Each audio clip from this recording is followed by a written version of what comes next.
dengan bantuan posisional jin itu. Ya, memang diciptakan itu untuk saling bantu membantu. Kalau bahasanya orang halus, kalau di sini bilang kan orang halus, hantu bahasanya. Hantu itu tuh ya sering membantu. Ya. Cuman tidak sembarangan lah. Kalau saya minta bantu bisa enggak, Pak? Karena orang tua dulu itu selain berbuat baik kepada sesama, berbuat baik juga ke makhluk yang ada, kayu-kayan kalau ya ke orang Sipang begitu. Posisi di ritualnya. Ya, di zaman Nabi itu tidak ada ritual seperti itu maksudnya, Pak. Nah, kalau di sini kita kan banyak ritualnya tadi, mandi safar, semah laut, buang bunga tahun, tutup tahun. Ya, itu kan tidak pernah ada, Pak, di sana. Makanya tidak dicontohkan oleh Nabi. Itu adat di sana tidak ada begitu. Ya. Ini bicara adat. Ya. Mengapa tidak kita memakai logika saja, Pak? Kalau Allah saja maha kuasa, maha besar, maha segalanya, kenapa mesti minta tolong lagi sama jin? Kan begitu. Adat budaya boleh beragama Islam, adat budaya daerah kita, para ulama datang pun sudah baik.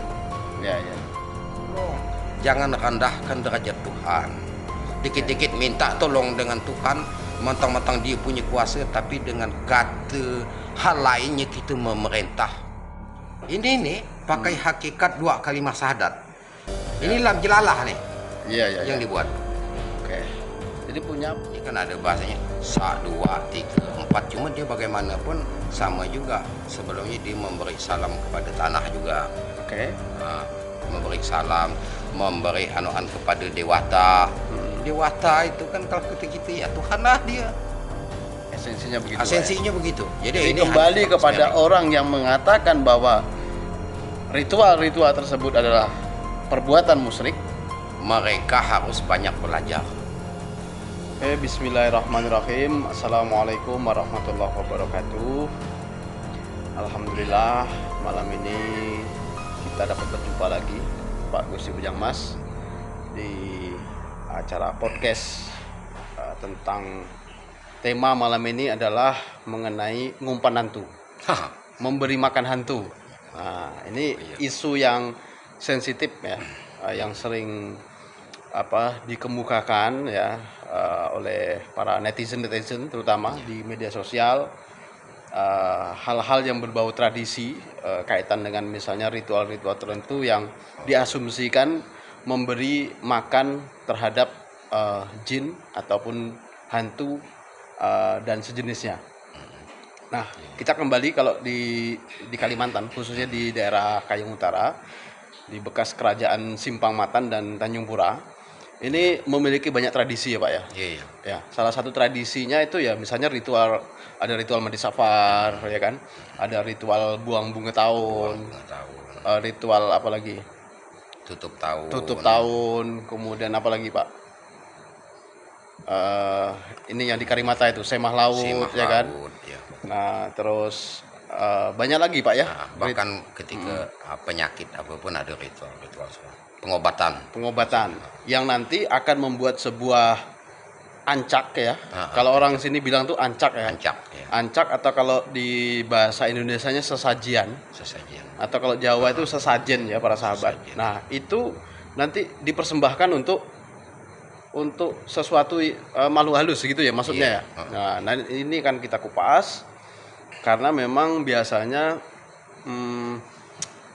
saya pernah ya, Pak ya, di tahun 2020-an, 2019-2020 ya, itu di acara ritual mandi safar.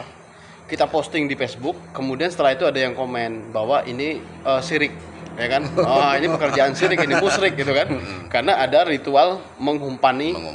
Memberi makan hantu begitu. Nah, sekarang saya mau bertanya dengan Bapak, apa betul itu mengumpan ya, memberi makan hantu, atau hanya sekedar simbol? Nah, kalau itu memberi makan hantu, pertanyaan saya, apakah hantu itu makan makanan yang dimakan manusia? Bagaimana penjelasan Anda ini, Pak? Ya, sebenarnya dua-dua ini pukulnya semua masuk. Oke. Cuma sedikit kita pakai bahasa daerah ya. Iya, sambil rokokan, Pak ya.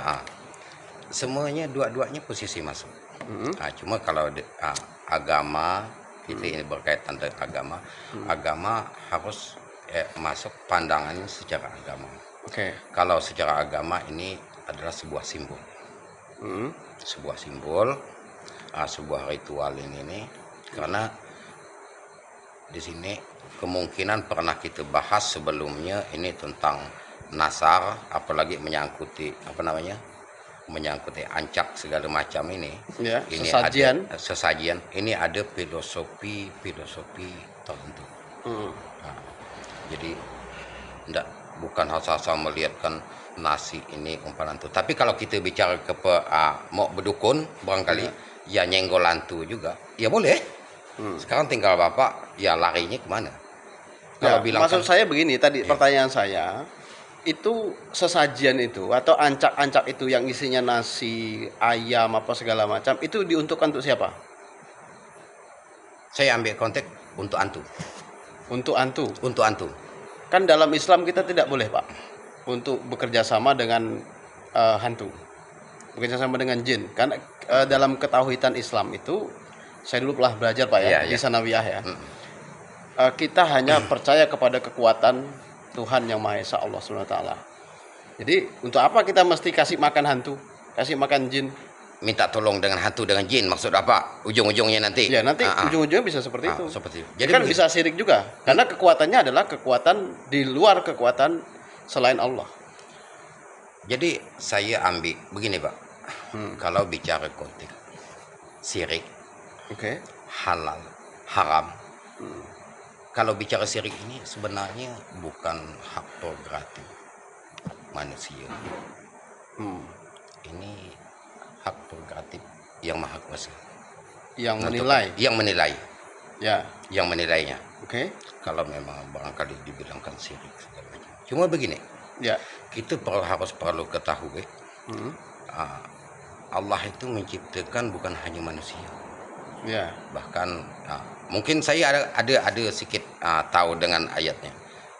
Yang terakhir An-Nas itu tuh minal jinnati wan nas, berarti ya manusia itu Allah itu menciptakan jin dan manusia.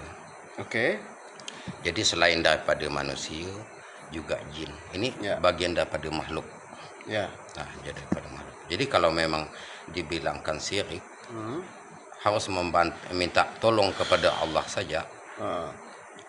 Kalau memang mobil Bapak, sebab Bapak pakai mobil, Bapak tersangkut segala macam, tak usah tolong sih. Tak perlu tolong, Pak. Ya, minta tolong aja dengan Allah. Ini sebenarnya orang sangat pendek benar berpikir, Pak. Pendek benar punya kajian. Ini menurut saya begitu. Bahkan kalau bilangkan ini, ya apa hubungannya? Ini makhluk Allah juga. Jin ini di dalam ayat ada. Tapi kalau memang ketika itu jin itu sebenarnya ini kata orang Arab, Pak. Kalau ketika kita di sini ini hantu. Jadi jin itu bahasa orang Arab, kalau kita sini ini hantu. Jadi jin itu ada jin baik, jin jahat. Manusia pun begitu juga. Ada yang baik, ada yang jahat. Jadi maksud Bapak yang dikasih makan tadi itu jin baik? Ya, mau baik atau jahat pun, ya mereka harus berrelasi dengan manusia. Tidak salahnya. Meskipun kita tidak memandang. Tapi kalau di zaman itu ya, kemungkinan pemikiran orang masih tidak begitu banyak, tidak begitu sehingga terkontaminasi lah ya. Terkontaminasi, jadi sering melihat. Sering berhubungan, interaksi. Sering berinteraksi dengan jin ya. Dengan jin segala macam. Maksud saya begini, Pak. Kan kalau bicara agama saya pernah dengar bahwa jin dan manusia diciptakan oleh Allah, ya kan? Itu untuk beribadah. Ya kan? Wa ma khalaqtul jinna wal insa illa liya'budun. Kan begitu kalau tidak salah bunyinya itu. Jadi artinya, Pak, menurut saya bahwa jin dan manusia itu setara. Kenapa kita mesti minta lagi sama jin? Kenapa tidak langsung minta kepada Allah saja? Kalau tadi Bapak bilang bahwa mengibaratkan misalnya kita mogok Honda atau mobil, kita minta tolong manusia, ya kan, tolong ini dibetulkan, jangan ditolong, itu kan tidak bisa Pak disamakan. Itu kan kita minta tolongnya sama manusia. Nah, kalau minta tolongnya sama jin, ini kan konteksnya kan tidak masuk ini Pak. Jadi begini, jadi diciptakan manusia dengan jin itu hanya untuk beribadah. Iya. Konteks ibadah ini banyak. Mm-mm. Kemungkinan kalau versi dulunya Pak, Ya. ada juga di zaman-zaman ya posisi kerajaan itu, ya meskipun posisi dongeng lah kemungkinan Iya. ya, ada juga yang minta bantu. Kalau di Simpang itu ada kapal sengereng segala macam itu kan, Ya. dengan bantuan posisi anak jin itu, ya memang diciptakan itu untuk saling membantu Oke. antara satu sama lain. Manusia dengan jin. Manusia dengan jin, ya yang mana bisa manusia sama manusia, karena ada kelebihan jin ini tentunya, apalagi kalau bahasanya orang halus, kalau di sini bilang kan orang halus, hantu lah bahasanya. Hantu itu tuh ya sering membantu. Ya. Cuman tidak sembarangan lah. Kalau Saya minta bantu bisa enggak Pak? ya tergantung pemikiran Bapak, Hmm. pemikiran dan pandangan Bapak. Oke. Cuma terus terang, ini yang menjadi sekarang ini banyak orang yang coba-coba Pak. Kalau bicara konteks masalah hantu ini, jadi mereka merasakan orang tua mampu, mereka berupaya juga mau mampu. Sebenarnya ilmunya belum nyampai ke situ. Oke. Tidak sembarangan kita untuk menembus, apalagi udah berbeda, bersekat paca Dimensi. dimensi Alamnya sudah berbeda. Nah, kita kembali kepada ritual tadi. Berarti tujuannya itu bukan untuk menyembah. Bukan menyembah, tidak ada di situ. Berarti tujuannya untuk memberi makan mereka, itu tujuannya untuk apa? Supaya mereka mau disuruh-suruh? Enggak Atau gimana? juga. Yang jelasnya ini bentuk adaptasi kita. Karena orang tua dulu itu selain berbuat baik kepada sesama, berbuat baik juga ke makhluk yang ada, Ya. kayu-kayan kalau ya ke orang Sipang begitu Ya. ngomong. Terhadap semesta lah ya. Terhadap semesta ini. Jadi semua isinya kita harus lakukan dengan itu baik. harus kita lakukan dengan baik. Oke. Tidak salahnya kalau memang bicarakan untuk apa kita mengumpan anjing, untuk apa kita mengumpan kucing. Oke. Nah, ya salah satu yang gitu. Ya kemungkinan kalau bicarakan hantu tadi kita bayangkan dengan kucing, apa kita makan kucing? Barangkali karena tikus ada, dapatlah dia memusnahkan tikus, hama-hama ayam begitu. Oke. Ya. Tapi Pak, itu kan sesuatu yang bisa ditangkap dengan panca indera. bisa Logika ditangkap. itu Pak. Betul, Kalau betul, kita betul. Logika. mengingon anjing ya kan, kita memelihara kucing, memelihara sapi misalnya, kan itu langsung Pak. Kita bisa mendapatkan manfaatnya. Kalau kita memelihara anjing, dia sebagai penjaga rumah, atau penjaga rumah. kebun. Dan- nah kalau jin, ini gimana ini Pak konsepnya? Kalau Makanya- memang tadi tujuannya untuk membantu manusia. Makanya dia ada mempunyai sejenis, ini yang paling disebut ini kan tentang ilmu. Ini kalau bicara ilmu ini, jadi mendapatkan, mau bertemu dengan hantu pun ya harus pakai ilmu. Oke. Ini bicaranya tentang ilmu. Ya. Ya pembicaraan barangkali lewat pembicaraan, lewat perintah, lewat menolong, ya pakai ilmunya. Ya, mengapa tidak kita memakai logika saja, Pak? Kalau Allah saja maha kuasa, maha besar, maha segalanya, kenapa mesti minta tolong lagi sama jin? Kan begitu. Nah, ini yang kemudian nanti kita dituduh orang menjadi musyrik. Karena minta tolongnya ya sama kekuatan selain Allah. Tidak bisa begitu, Pak. Jenang Nabi juga, jarang Nabi itu langsung ke Allah. Lewat perantaraan malaikat. Kalau ya itu untuk nasinya ke Allah. Tapi kalau untuk ke dunia tidak salah sih. Yang tidak kita lihat ya dah. Mereka bisa saja melihat kita. Itu minta tolong. Ini bicara tolong menolong. Ya. Jadi ada standarnya. Ya. Jadi kita minta tolong kepada Allah itu yang berbentuk apa, dan minta tolong sesamanya dan kepada makhluk lain juga. Ya ada bentuk-bentuknya. Ya. Jadi tidak semerta-merta kita Allah itu tuh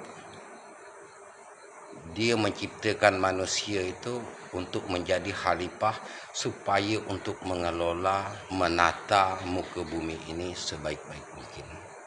Menurut agama Islam dengan jalan keselamatan. Oke. Dengan jalan yang baik. Oke. Jadi saya masih belum ketemu logikanya sebenarnya, Pak. Alasan untuk kita tidak dikatakan musyrik. Ya, alasan para dukun, ya kan? Nah, Bapak tadi nyebut dukun kan? Iya. Katakanlah para dukun ini melakukan ritual tersebut tidak dikatakan musyrik atau mensekutukan Tuhan. Alasan logisnya itu apa sebenarnya? Kalau tadi memang berhubungan dengan jin, minta tolong, kan ada kekuatan yang lebih daripada jin. Iya. Nah, kenapa tidak langsung saja kepada Allah? Kan begitu. Kalau Nah, kita jadi logikanya saya belum ketemu nih. Kenapa kita mesti minta tolong dengan jin dengan memberi makan? Nah, kenapa mesti repot-repot memberi makan, membuat ini itu segala macam? Jadi kalau untuk penolongan masalah kehidupan kita ini, Pak, kalau udah sampai kita jangan minta tolong dengan Allah itu, kecil betul Tuhan. Sangat kecil betul. Kita kucilkan Tuhan tuh Oke. sebagai pembantu kita. Ya. Bahkan ada hal-hal yang bisa sesama kita lah yang saling membantu ataupun posisi jin. Tapi kalau kita sikit-sikit, ya Allah, buahkanlah rezeki aku ini, kecil betul Tuhan itu kita anggap seakan-akan dia menjadi pesuruh mereka. Oke. Jadi jangan sampai ini yang perlu kita pahami betul. Jangan sampai kita ya seakan-akan mengagungkan Allah tapi mengucilkannya sebenarnya. Oke. Ya, bisa saja ya. Ini sebuah pendapat ya, Pak ya. Iya, ini suara. Cuman itu saya bilang kan. Jadi jangan sampai ya kita itu ya dikit-dikit semuanya. Ini hak Allah, kita minta pertolongan dengan Allah.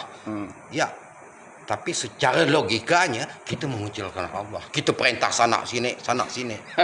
Suruh bantu ini.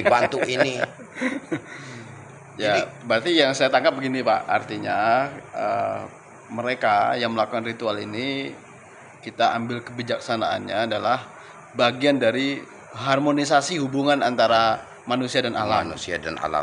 Dan semesta ini dengan seisinya. Seisinya, ya betul. Itu yang paling Ya, kalau sebenarnya begini, Pak. Kalau saya jujur saja ya. Kalau saya tidak yakin lah soal orang ritual itu ngasih makan hantu. Kalau saya tidak yakin, saya punya alasan, Pak. Ya, kami paham. Sebenarnya makanya saya bilangkan dua tadi. Sebenarnya saya pun paham. Jadi kalau mau bicara hantu, kita ya ini apa yang sudah kita sampai. Kalau mau bicara barangkali ini sebuah simbol, ya boleh diangkat bicara simbol. Memang saya tidak yakin. Kalau untuk pribadi juga tidak yakin sih untuk hantu. Cuman saya kenapa bahas hantu ini, ya kemungkin pemirsa lebih ingin tahu. Ya. Nah, tapi yang sesungguhnya sebenarnya ini adalah sebuah simbol. Oke. Ini bagian daripada ayat yang tersirat maksudnya. Yang tidak tertulis. Yang saya bilangkan 997 ayat itu. Porsennya. Mungkin bisa Anda jelaskan maksud dari ritual memberi makan hantu atau yang dituduh memberi makan hantu. Ini makna simboliknya apa, Pak? Simboliknya begini. Kita ambilkan ini sebuah ancak. Ancak juga tidak sembarangan. Dia punya segi 4. Dia ada 5. Bila, kalau kami bilang itu bila. Kalau orang Simpang bilang bila. Bilah ya. Bila. Oh ya. Anak tu apa namanya? Potong-potongan bambu ataupun kayu dia. Ya, untuk tempat makanan nanti kan? Makanan hantu itu. Jadi 5 ini, 5 ini butik. Ya. Setelah itu 5 juga dia tidak lepas daripada 5. Nanti kenapa posisi 5? Ini ya, ini makanya saya bilangkan simbol ini tadi. Ya. Ini kepada rukun 5. Nanti ini kenapa dia ada 5 nasar juga. Merah, kuning, hijau, hitam. Putih. Ya. Jadi 5 dia. Karena di situ juga semuanya simbolnya bahwa barang ini nih ada di dalam diri kita. Hmm. Salah satunya apa? Putih ini adalah bentuk otak. Oke. Makanya begini. Kenapa begitu? Barang itu tidak dompak kayak gini sih ujungnya. Ya. Dia tetap muncung. Muncung. Artinya? Muncung. Ini sebuah gunung. Hmm. Arahnya sebuah simbol sebuah gunung. Ini filosofinya. Ini ya sebuah penciptaan kekuatan yang besar terjadi. Oke. Menyimbolkan itu dengan kekuasaan Allah. Oke. Maka di situ ada merah, ini pengganda darah. Ya. Ya ada di dalam diri kita sebenarnya. Ya bentuk nyimbolkan aja ini. Ya. Sebenarnya yang wajib kita baca inilah salah satunya Al-Quran berjalan gitu orang sini. Ya. Harus dibaca ini. Jadi tidak ada sembarang harus baca dulu, pelajari dulu. Jadi semua yang ada dalam sesajen itu semua memiliki makna filosofi. Pak. Filosofi semua. Tujuan daripada misalnya tadi contoh ada darah apa segala macam. Itu untuk apa itu, Pak? Mau tahu bahwa di kita ini simbolnya darah di kita. Bukan untuk dipersembahkan ke jin ya? Tidak. Oke. Lain dengan posisi yang saya tadi. Makanya saya mau terus karena dukun pun ya yang melakukan hal itu dia ada dua pendapat juga. Ya. Nah, cuma tapi yang sebenar-benarnya ini merupakan simbol. Makanya di situ ada di dalam kitab yang saya sebutkan 5 macam tadi. Ini di dalam kitab Tajul Muluk. Sebenarnya ada Kitab Tajul Muluk, kitab perdukunan, Pak ya? kitab perdukunan. Oke. Kita dia arah kitab perdukunan tuh. Jadi ada merah itu misalnya darah, hitam misalnya kepada rambut dan sebagainya. Oke. Dan ini bentuk sebuah raga dan barang ini juga sebenarnya ketikanya kita sholat juga dibawa. Oke. Kita kembali ke ininya, Pak, konteks ritualnya. Ya. Jadi dalam konteks ritual tersebut itu pada saat praktek ritualnya itu sebetulnya apa yang dibaca, Pak? Yang komat kamit, biasanya komat kamit itu dukunnya baca itu. Apakah baca mantra atau baca ayat atau apa itu? Dia bagaimanapun dia ada persi, makanya saya ada dua ini ya. Ada konteks Islam dan konteks kepercayaan. Makanya saya bilangkan kalau konteks kepercayaan ya maka saya bilangkan hantu tadi. Oke. Ya, tapi kalau yang kepercayaan syirik, Pak ya? Kalau kepercayaan ini, inilah yang saya bilangkan tadi umpamanya hantu tadi. Oke, syirik, Pak ya? Ya kalau konteks agama bilang syirik. Cuma enggak begitu. Ada yang posisi agamanya ya sedang kita bahas ini. Oke. Jadi dua pilah dia. Oke, apa yang dibaca, Pak? Pada saat melakukan ritual ancak tadi, Pak. Melarung misalnya. Apa yang dibaca, Pak? Karena saya pun bukan tidak usah melakukan secara teksnya, Pak. Ini aja. Apakah yang dibaca ayat Quran atau dia pakai sebelum menyebut Assalamualaikum Bismillahirrahmanirrahim. Bahkan ketika menarikkan tali ancak ini, tali ancak ini dengan kalimat setrum, Pak. Enggak apa. Sentrum pun dia kalau udah dipentingkan aja lagi. Oke. Ketika masangkan tali ancak ini, membuatnya begini, dia begini. Ini nih pakai hakikat 2 kalimat syahadat. Ini lam jelalah nih. Yang dibuat. Oke. Jadi punya makna filosofi. Punya makna filosofi. Oke. Maksudnya ini supaya ngapa, Pak? Lam jelalah ini. Lam jelalah ini ya barangkali kita lah. Ini panjang, Pak, kalau dibahas. Ya, pendekkan aja, Pak. Kesifat 20. Oke. Konteksnya itu. Intinya, Pak. Intinya supaya ngapa dikasih kayak gitu. Intinya inilah asal kejadian manusia. Jadi nanti larinya ke situ. Tapi kalau mau dibahas panjang benar lah. Nanti sin berikutnya lah. Itu tadi yang dibaca tentang ayat Quran. Ayat Al-Quran. Tentang Bismillah apa segala macam. Bahkan dia untuk menambatkan itu tuh pakai syahadat. Ini yang versi agama. Yang versi kepercayaan. Kalau apa yang dibaca, Pak? Versi kepercayaan ini kan ada bahasanya 1, 2, 3, 4. Cuma dia bagaimanapun sama juga. Sebelumnya dia memberi salam kepada tanah juga. Oke. Memberi salam, memberi anuan kepada dewata. Dewata itu kan kalau kita ya Tuhan lah dia. Nah, cuma ya disimbolkan sebagai ini untuk alat saja. Ya. Apakah ini yang dikatakan yang siriknya, Pak? Jadi kalau yang agama yang tidak sirik, yang versi kepercayaan yang siriknya. Enggak juga. Ini kan hanya nama yang berbeda, Pak. Bukannya masalah agama yang enggak sirik, yang ini yang sirik enggak. Cuma karena ini kepercayaan namanya begini. Jadi banyak begini, kalau memang nama Tuhan ya, kalau kita Allah ya. Kalau versi ya kata Allah, barangkali ada dewata, ada gusti segala macam. Ini hanya nama saja sebenarnya. Tapi intinya kepada yang Maha Kuasa. Maha Kuasa. Ya, esensinya begitu. Esensinya begitu. Jadi ini kembali kepada orang yang mengatakan bahwa ritual-ritual tersebut adalah perbuatan musyrik. Mereka harus banyak belajar. Oke. Harus banyak belajar. Jadi tapi dalilnya kan jelas itu, Pak, bahwa sesuatu yang mempersekutukan selain Tuhan, selain Allah kan, itu adalah musyrik, Pak.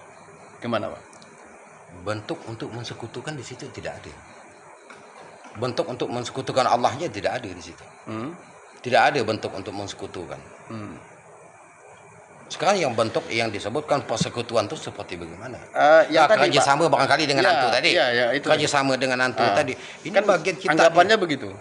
Cuma makanya masuk ke dalam ya. Sebenarnya apakah orang ini bersekutu atau bagaimana? Makanya kalau saya lihat tadi penjelasan Bapak, kalau memang bekerja sama dengan meminta tolong kan tadi, minta tolong.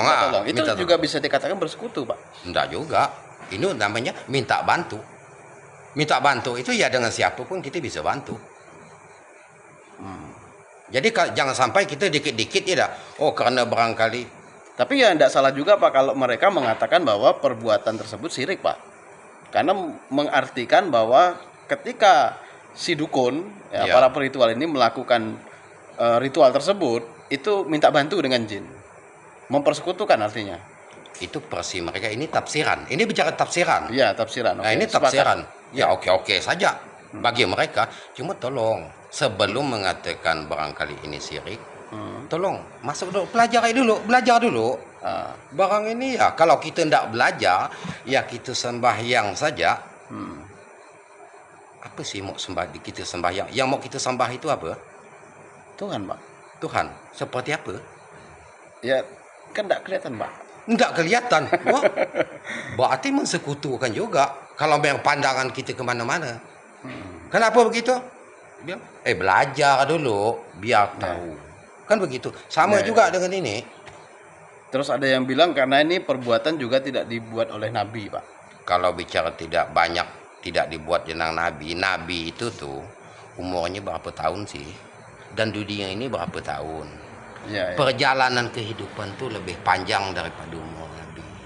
Nah, cuma itu sekali lagi saya berharap adat budaya boleh beragama Islam, adat budaya daerah kita, para ulama datang pun sudah baik.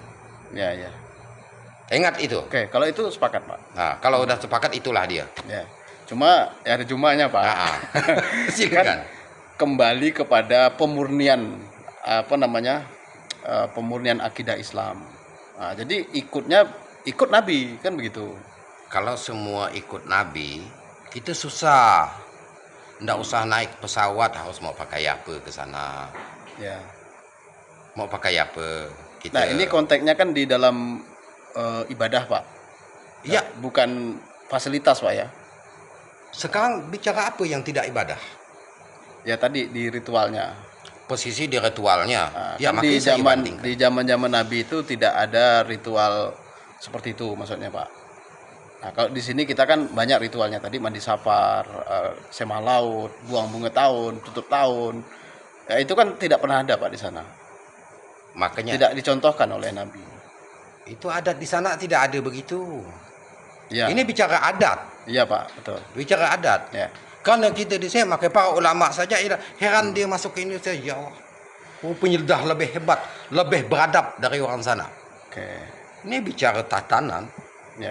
Nah, jadi adat silakan kita beragama Islam, namun adat budaya itu saya tinggalkan. Oke. Jadi tadi Adat budaya ini bagian identitas kita. Oke, saya udah dapat simpulkan bahwa Bapak menjelaskan tentang ritual tadi Iya. itu bukan untuk penyembahan. Bukan untuk Itu poinnya. ya.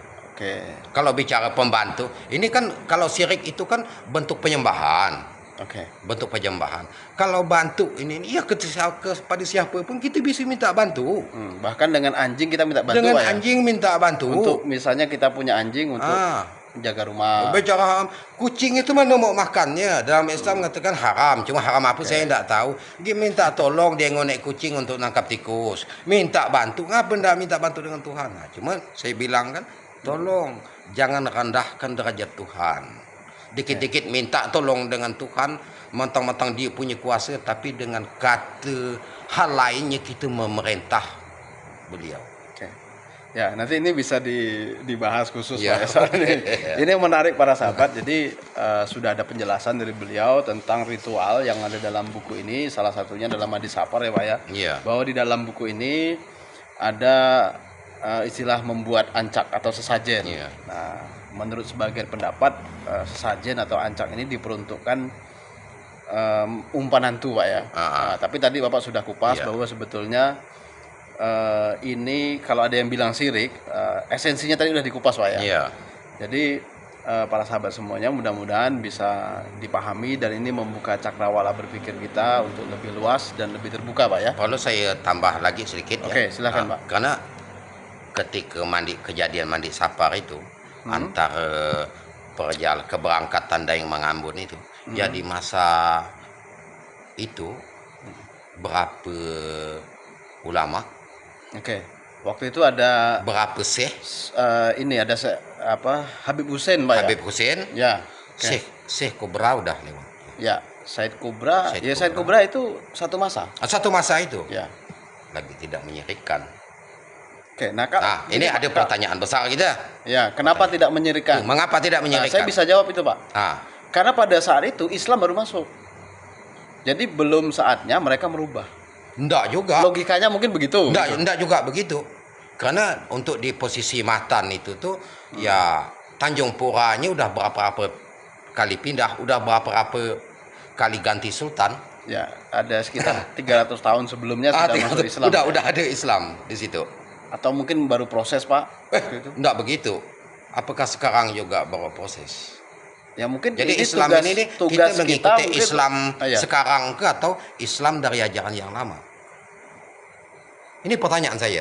Kalau bicara kita mengikuti ajaran Islam sekarang ini, enggak usah kita ikut ajaran Islam yang lama. Ya, salah satunya contoh Nabi Muhammad. Buat Nabi Ya. baru aja. Iya. begitu. Oke, kesimpulannya bahwa ini sesinya udah lewat Pak sebetulnya. Nanti kita kupas lagi Pak ya. Oke. Oke, terima kasih para sahabat semua. Kita akan lanjut di season berikutnya di ngaji kebudayaan Pak ya. Oke. Terima kasih para sahabat. Sampai jumpa kembali. Kami akhiri. Wallahu muwaffiq ila aqwamit thoriq. Wassalamualaikum warahmatullahi wabarakatuh. Terima kasih Pak.